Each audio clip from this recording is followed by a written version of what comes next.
Friends, welcome to my YouTube channel story of the day. Risk तो लेना पड़ेगा।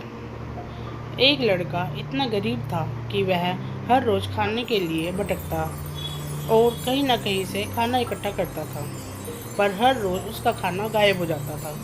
एक दिन उसे पता चला कि एक चूहा उसका खाना चुराता है, तो उसने उस चूहे को पकड़ा और उससे पूछा कि तुझे पता है मैं इतना गरीब हूँ, फिर भी तू मेरा खाना चुराता है। अगर तुम्हें चुराना ही है तो किसी अमीर का क्यों नहीं चुराते।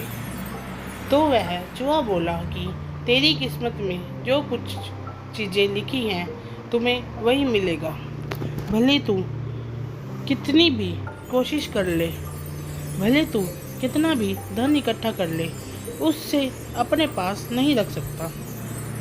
यह जानकर लड़के को बहुत ही आश्चर्य हुआ कि ऐसा कैसे हो सकता है।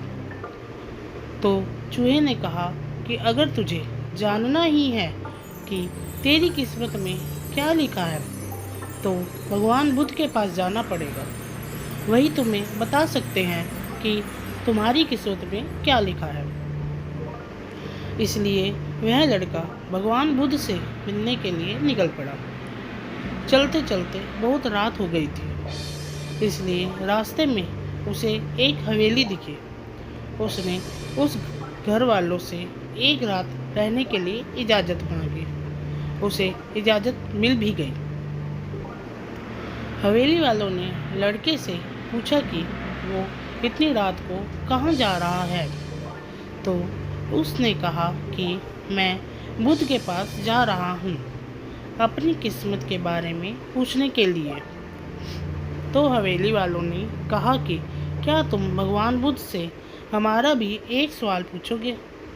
हमारी एक 21 साल की लड़की है जो बोल नहीं सकती, तो हम क्या करें जिससे इसकी आवाज़ वापस आ जाए। उस लड़के ने कहा, ज़रूर पूछूंगा आपका यह सवाल।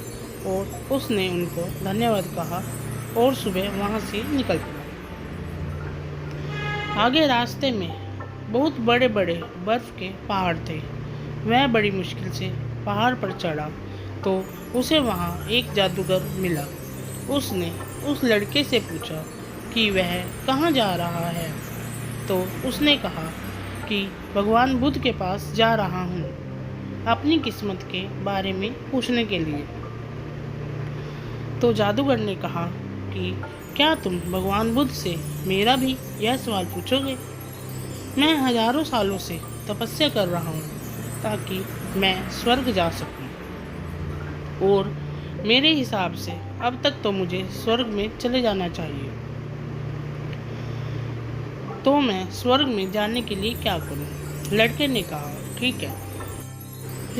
कहा ठीक है, मैं आपका सवाल बुद्ध से ज़रूर पूछूंगा। उस जादूगर के पास एक छड़ी थी।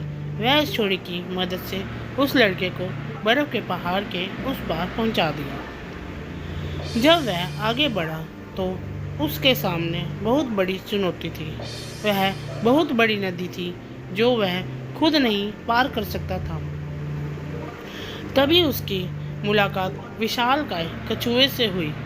कछुआ उसे लेकर जाने के लिए तैयार हो गया। फिर कछुए ने भी उससे वही सवाल पूछा, तुम कहाँ जा रहे हो। तो उसने यह बताया।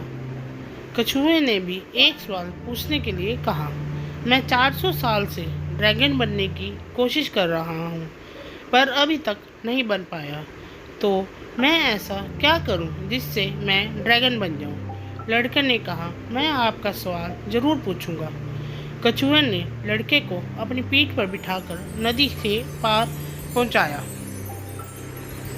आखिरकार लड़का भगवान बुद्ध के पास पहुंच गया। वहाँ बहुत सारे लोग थे। बुद्ध ने कहा, एक व्यक्ति के केवल 3 सवालों के जवाब दूंगा। लड़का परेशान हो गया क्योंकि उसे तो 4 सवाल पूछने थे। वह सोचने लगा कि उसे कौन से 3 सवाल पूछने चाहिए। उसने कछुए के बारे में सोचा कि कछुआ 400 सालों से ड्रैगन बनने की कोशिश कर रहा है। जादूगर कई सालों से स्वर्ग जाने के लिए तपस्या कर रहा है और वह लड़की बिना बोले कैसे पूरी ज़िंदगी निकाल सकती है। फिर खुद के बारे में सोचा कि मैं तो सिर्फ गरीब हूँ, मैं तो मांग कर भी अपनी ज़िंदगी गुजार सकता हूँ। कछुआ, जादूगर और लड़की की परेशानी तो मेरी परेशानी से बहुत बड़ी है। तो लड़के ने उनके 3 सवाल भगवान बुद्ध से पूछे। बुद्ध ने जवाब दिया कि कछुआ 400 सालों से ड्रैगन बनने की कोशिश कर रहा है, पर अपने कवच को छोड़ने के लिए तैयार नहीं है। जब तक वह कवच को नहीं छोड़ेगा, तब तक वह ड्रैगन नहीं बन पाएगा। वही जादूगर जब तक अपनी छड़ी नहीं छोड़ेगा, तब तक वह स्वर्ग नहीं जा पाएगा। और जब तक लड़की को उसका जीवन साथी मिल नहीं जाएगा, तब तक वह बोल नहीं पाएगी। यह सब सुनकर लड़का वापस कछुए के पास आया और उसे सब कुछ बताया। तो कछुए ने अपना कवच निकाल दिया। वह जैसे ही कवच निकाले, उसमें से कीमती मोती निकले। वह मोती कछुए ने लड़के को दिए और वह ड्रैगन बन गया। फिर जादूगर के पास गया और सारी बात बताई। जादूगर ने अपनी जादू की छड़ी लड़के को दे दी और वह स्वर्ग में चला गया।